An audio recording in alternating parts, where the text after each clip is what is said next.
పశ్చిమ బెంగాల్లోని 15 polling బూతుల్లో repolling జరుగుతోంది. బుధవారం జరిగిన ఎన్నికల్లో అక్రమాలు చోటు చేసుకున్నట్లు రిటర్నింగ్ అధికారులు పరిశీలకులు సమర్పించిన నివేదికల ఆధారంగా ఈ ఆదేశాలు ఇచ్చింది.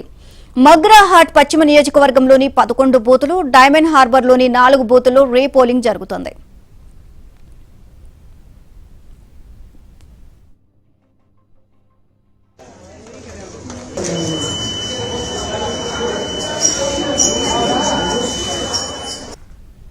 అటు టీఎంసీ పిటిషన్పై ఇవాళ సుప్రీంకోర్టు ప్రత్యేక ధర్మాసనం విచారణ చేపట్టనుంది. బెంగాల్ ఓట్ల లెక్కింపులో పర్యవేక్షకులుగా కేంద్ర ప్రభుత్వ రంగ ఉద్యోగులను నియమించడాన్ని సవాల్ చేస్తూ పిటిషన్ దాఖలు చేసింది. ఇవాళ TMC petition justice PS Narasimha, Joymalya Bagchi ధర్మాసనం విచారించనున్నారు.